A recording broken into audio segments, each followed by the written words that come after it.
সারা দেশে শুরু হয়েছে হাম রুবেলার বিশেষ টিকাদান ক্যাম্পেইন। প্রায় 2 কোটি শিশুকে টিকার আওতায় আনার লক্ষ্য সরকারের।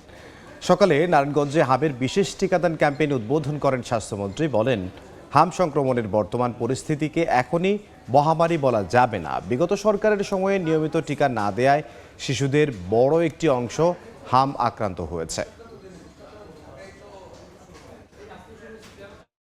আমরা ভ্যাকসিনেশন করে যাচ্ছি। ভ্যাকসিনেশন যখন আমরা when will be able to cover the majority of the children, automatically এটা কমে আসবে। যেই রেটে এটা বৃদ্ধি হচ্ছিল ওই রেটটা কিন্তু কমে আসছে।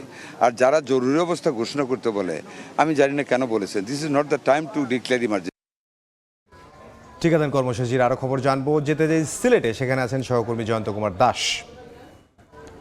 হাম ও রুবেলা প্রতিরোধে সারা দেশে সিলেটেও শুরু হয়েছে টিকাদান ক্যাম্পেইন। এটি কিছুক্ষণ আগেই সিলেটের যে সরকারি অগ্রগামী বালিকা উচ্চ বিদ্যালয় কলেজ রয়েছে সেখানে এটির উদ্বোধন করেছেন বাণিজ্য মন্ত্রী খন্দকার আব্দুল মুক্তাদির।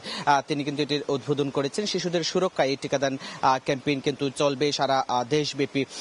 আমি যদি জানিয়ে রাখতে চাই, সিলেটে কিন্তু মাসব্যাপী কর্মসূচি চলমান থাকবে। কর্মসূচি আওতায় 6 মাস থেকে 5 বছরের কম বয়সী সকল শিশুকে 1 ডোজ করে এমআর টিকা প্রদান করা হবে। সিটি কর্পোরেশন এলাকায় ৬৮,৫৪০ জন শিশুকে টিকা দেওয়া হবে।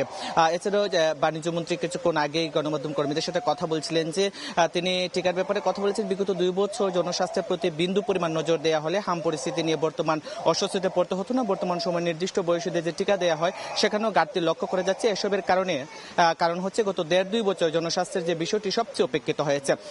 এছাড়াও বর্তমান সরকারের কাছে জনস্বাস্থ্যের বিষয়টি খুবই গুরুত্বপূর্ণ উল্লেখ করে মন্ত্রী আরও জানিয়েছেন, হামের সংক্রমণ প্রতিরোধে যে পরিমাণ রিসোর্স বিনিয়োগ করতে হচ্ছে তার টিকার তুলনায় লাখো গুণ বেশি। এ পর্যন্ত সিলেটে হামে উপসর্গ নিয়ে 407 জন উপসর্গ নিয়ে চিকিৎসা নিয়েছেন। এছাড়াও এখন পর্যন্ত আমাদের কাছে যে খবর রয়েছে, সিলেটে কিন্তু হামের উপসর্গ নিয়ে 6 জন শিশু মৃত্যুবরণ করেছে। এই ছিল আসলে আমাদের কাছে যে সিলেটে হাম ও রুবেলা প্রতিরোধে টিকাদান ক্যাম্পেইন চলছে।